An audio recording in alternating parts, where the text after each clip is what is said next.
এবারে অন্যান্য সংবাদ। পৃথিবীতে দূষিত নগরীর তালিকায় বারবার উঠে আসছে ঢাকার নাম।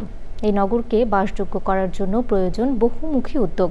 এর মাঝে ভবনের ছাদে কৃষি আয়োজনের মাধ্যমে অনেকেই চেষ্টা করছেন সবুজ করার, যেখান থেকে মিটছে ফুল, ফল ও ফসলের চাহিদাও।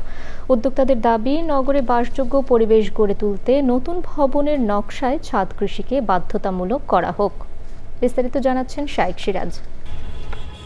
রাজধানীর মিরপুরের শাওরাপাড়ার এই 6তলা ভবনে বসবাস করেন 17টি পরিবার।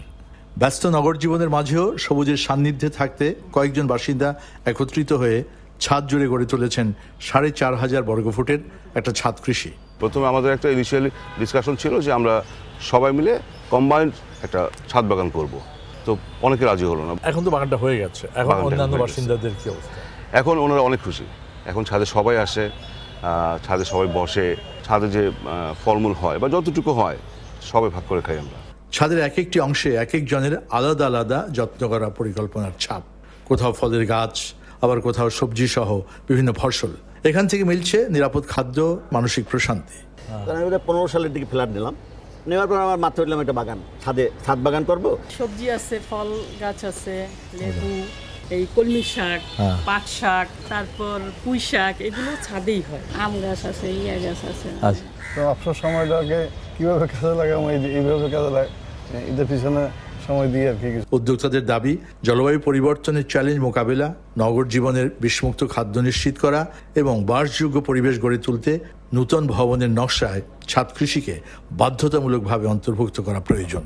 যে যারা এই ধরনের একটা অ্যাপার্টমেন্ট করবে, সেখানে বহুতল ছাদে একটা এই ধরনের বাগান করা যায় কিনা, বা বাগান করার একটা দিক নির্দেশনা থাকলে প্রয়োজনে সেখানে কিছু ট্যাক্স রিবেট বা আদার্স ফ্যাসিলিটি থাকতে পারে, অর্থাৎ এটাকে একটু উৎসাহ দিতে হবে।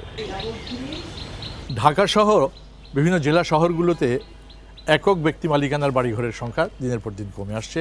বহুতল ভবন আর অ্যাপার্টমেন্ট, স্বাভাবিকভাবেই সে সমস্ত জায়গাগুলোতে মালিকানা অনেক বেশি হচ্ছে। অ্যাপার্টমেন্টের ভবনে ছাদ কৃষি করাটা কঠিন।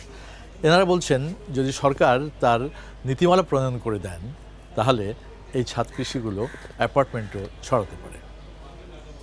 ঢাকার মিরপুরের শাওরাপাড়া থেকে শাইখ সিরাজ, চ্যানেল আই।